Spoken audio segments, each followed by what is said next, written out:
দেখেন হঠাৎ করে দেখি এত সুন্দর আবহাওয়া আর ঝিরিঝিরি বাতাস, এত সুন্দর লাগতেছে কি বলবো। চারিপাশের পরিবেশটা দেখেন, একদম অন্ধকার হয়ে যাচ্ছে আর এই যে গুড়ি গুড়ি বৃষ্টি পড়তেছে। আর রুমে বসেছিলাম, সামনে না এসে পারলাম না, আসলে এত সুন্দর পরিবেশ। এই যে দেখেন আমি নিজেই পড়ে যাচ্ছি, এত বাতাস। আর এরকম পরিবেশে কার কার ভালো লাগে সেটা কিন্তু কমেন্টস করে জানাবেন। আর এবার দেখাই আমাদের আশেপাশের যে পরিবেশ, ঠিক সেইটা দাঁড়ান। ওই দেখেন চারিদিকে এত এত বাতাস বইতেছে কি বলবো, যেন সব কিছুতে উড়ে যাচ্ছে। এই দেখেন বাতাসটা পুরো উড়ে যাচ্ছে,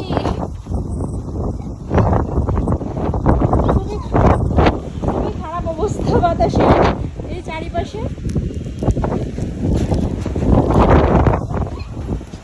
দেখেন দেখেন দেখেন,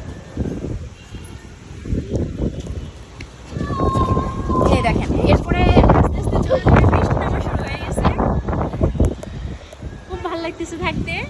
আর এরকম সময়টা কিন্তু গ্রামের পরিবেশে থাকতে অনেক বেশি ভালো লাগে, কারণ গ্রামের যে সবুজ ফসলের মাঠগুলো সেগুলো এমনভাবে দোল খায়, দেখতে অনেক ভালো লাগে। সেই ছোটোবেলায় কখন দেখেছি তা নিজেরও মনে নেই। আর অনেক দিন পরে হচ্ছে এরকম বাতাসে ঝিরিঝিরি হাওয়ায় হচ্ছে বাইরে আসলাম। তো আজকের ভিডিওটি পর্যন্ত, সবাই অনেক ভালো থাকবেন, টাটা।